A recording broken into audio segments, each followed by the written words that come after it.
Hi friends, welcome to my channel. எல்லோரும் எப்படி இருக்கீங்க? இன்றைக்கி நம்ம என்ன பார்க்க போகிறோன்னா சன்னா மசாலா. அதுக்கு சன்னாவை ஒரு 5 மணி நேரம் ஊற வச்சு வேக வச்சு எடுத்து வச்சுருக்கேன். அடுத்தது பச்சை மிளகா, வெங்காயம் ரெண்டுத்தையும் கட் பண்ணி வச்சுருக்கேன்.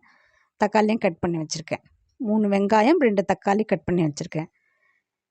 2 வெங்காயம் 1 தக்காளி பேஸ்ட்டாக அரைச்சி வச்சுருக்கேன். இப்போ எப்படி செய்யுதுன்னு பார்க்கலாம் வாங்க. ஒரு பாத்திரம் வச்சுட்டு தேவையான அளவு எண்ணெய் ஊற்றிக்கலாம்.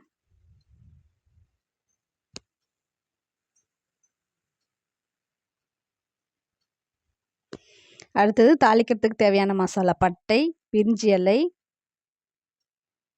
லவங்கம், அன்னாச்சி மொக்கு, கொஞ்சம் ஒரு 1/2 டீஸ்பூன் சோம்பு இது போட்டு தாளிச்சிடலாம். தாளித்து அது பொரிஞ்சதுக்கப்புறமா வெங்காயமும் பச்சை மிளகாயும் போட்டு நல்லா வதக்கிக்கலாம்.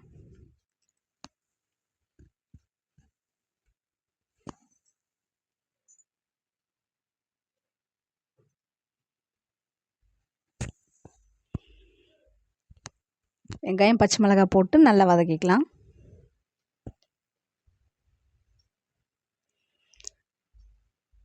நல்லா கண்ணாடி பதம் வர வரைக்கும் நல்லா வதக்குங்க. அதுக்கு கொஞ்சம் லைட்டாக ஒரு சிட்டிகை உப்பு போட்டுக்கோங்க. சீக்கிரமாக வெங்காயம் வதங்கிடும்.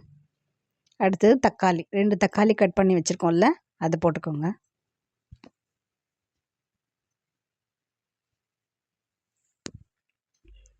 இப்போ தக்காளியும் நல்லா வதக்கிக்கலாம்.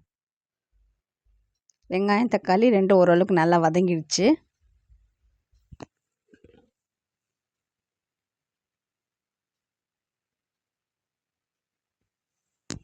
இப்போ அரைச்சி வச்சுருந்தோம் இல்லையா, 2 வெங்காயம் 1 தக்காளி அந்த பேஸ்ட்டையும் போட்டு பச்சை வாசனை போகிற அளவுக்கு நல்லா வதக்கிக்கலாம். கொஞ்சமாக மஞ்சத்தூள், குழம்பு மிளகாய்த்தூள், நம்ம வீட்டில் அரைச்ச குழம்பு மிளகாய்த்தூள் 2 ஸ்பூன் போட்டுக்கோங்க. ஒரு குட்டி ஸ்பூனில் கரம் மசாலா 2 ஸ்பூன், தேவையான அளவு உப்பு.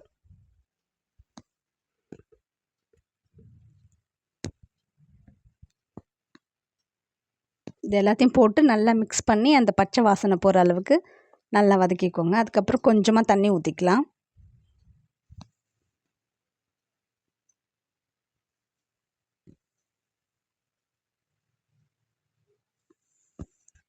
தண்ணி ஊற்றி மிக்ஸ் பண்ணிவிட்டு ஒரு கொதி வந்ததுக்கப்புறம் நம்ம வேக வச்ச கொண்டக்கடலை, வெள்ளை மூக்கடலை சன்னாவை சேர்த்துக்கலாம்.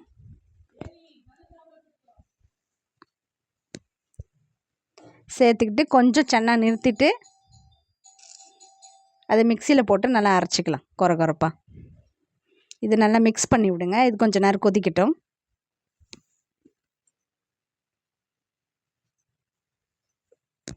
இப்போ கொத்தமல்லி, கருவேப்பிலை ரெண்டுத்தையும் சேர்த்துக்கலாம்.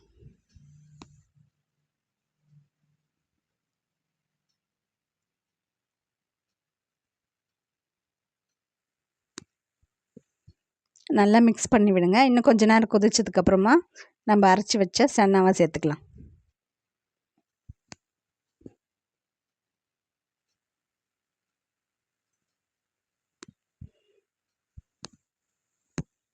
நம்ம அரைச்சி வச்ச சன்னாவை சேர்த்து நல்லா மிக்ஸ் பண்ணிவிட்டு இன்னும் கொஞ்சம் தண்ணி சேர்த்து உப்பு காரம் எல்லாம் கரெக்டாக இருக்கா அப்படின்னு செக் பண்ணுங்கள். செக் பண்ணிவிட்டு கொஞ்சம் நேரம் கொதிக்க விடலாம்.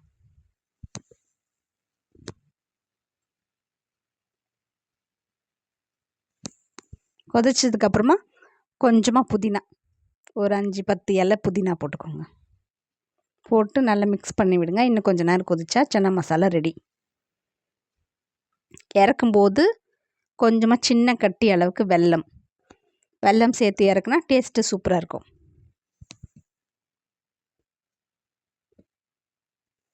இப்போ சன்னா மசாலா ரெடி. இதே மாதிரி உங்கள் வீட்டில் செஞ்சு பார்த்து எப்படி இருக்குன்னு சொல்லுங்கள். பாய்.